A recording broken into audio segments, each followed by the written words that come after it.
I mean, investing is putting out money to be sure of getting more money back later, you know, at an appropriate rate.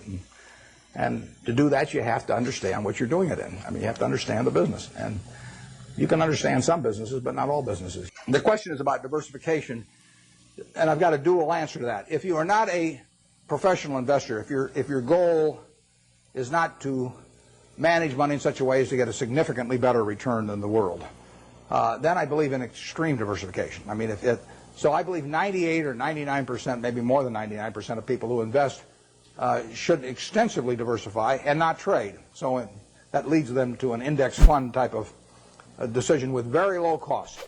Because all they're going to do is own a part of America. And they made a decision that owning a part of America is worthwhile.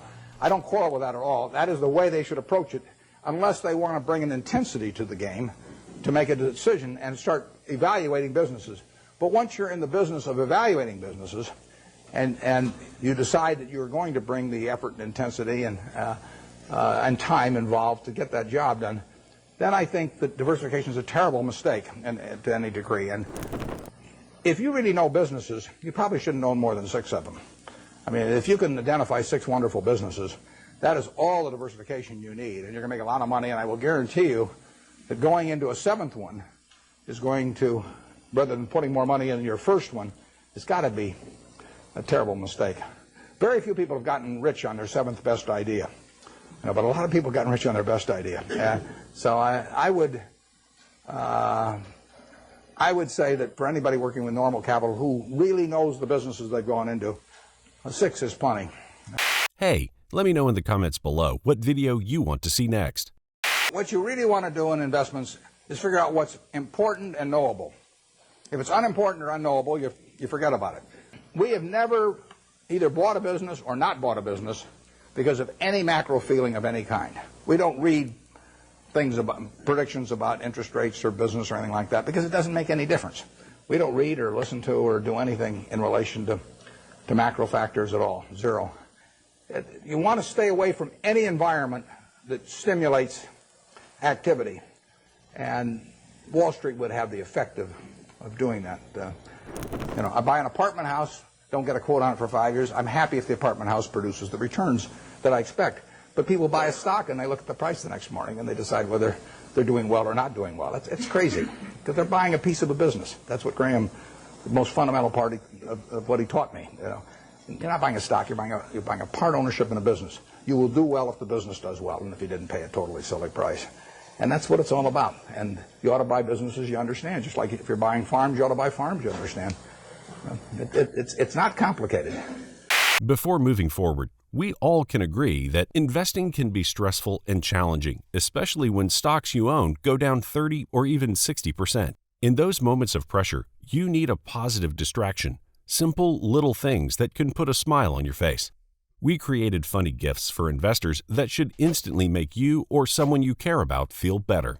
Don't let negative emotions and fear influence your decisions. Click the link in the description below. I like businesses I can understand. We'll start with that. That narrows it down about 90%. I mean, there's all kinds of things I don't understand, but fortunately, there's enough I do understand. And you got this big, wide world out there. Almost every company's publicly owned, so you got all American business practically available to you. Now, to start with, it doesn't make sense to go with things that you think you can understand, but you can understand some things. I can understand this. I mean, you can understand this. Anybody can understand this. I mean, this is a product that basically hasn't been changed much. They've added the cherry, but you know, since 1886 or whatever it was, and it's a simple business. It's not an easy business. I don't want a business that's easy for competitors. So I want a business with a moat around it. I want a very valuable castle in the middle, and then I want the duke who's in charge of that castle to be honest and hardworking and able. And then I want a big moat around the castle. And that moat can be various things. The moat in a business like our auto insurance business at GEICO is low cost. I mean, people have to buy auto insurance. So everybody's going to have one auto insurance policy per car, basically, or per driver. And I can't sell them 20, you know, but they have to buy one. What are they going to buy it on? They're going to buy it on based on service and cost. Most people will assume the service is fairly identical among companies or close enough. So they're going to do it on cost. So I got to be the low-cost producer. That's my moat. the extent my costs get further lower than the other guy, I've thrown a couple of sharks into the moat. But all the time, if you've got a wonderful castle, there are people out there who are going to try and attack it and take it away from you. And I want a castle that I can understand, but I want a castle with a moat around it. You can't see the moat day by day, but every time the infrastructure gets built in some country that isn't yet profitable for Coke, but will be 20 years from now, the moat is widening a little bit. Things are all the time changing that moat in one direction or another. 10 years from now, you can see the difference. Our managers of the businesses we run, I've got one message to them, which is to widen the moat. And we want to throw crocodiles and sharks and everything else, gators, I guess, into the moat to keep away competitors. And that comes about through service. It comes about through quality of product. It comes about through cost. It comes about sometimes through patents. It comes about through real estate location. So that's the business I'm looking for. Now, what kind of businesses am I going to find like that? Well, I'm going to find them in simple products, because I'm not going to be able to figure out what the moat's going to look like for Oracle or Lotus or Microsoft 10 years from now. I mean, Gates is the best businessman I've ever run into, and they've got a hell of a position, but I really don't know what that business is going to look like 10 years from now. And I certainly don't know what his competitors' businesses are going to look like 10 years from now. I know what the chewing gum business is going to look like from 10 years from now. I mean, the internet is not going to change how we chew gum. And nothing much else is going to change how we chew gum.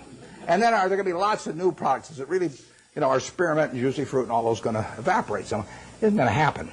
You give me $1 billion and tell me to go in the chewing gum business and try and make a real dent in Wrigley's, I can't do it.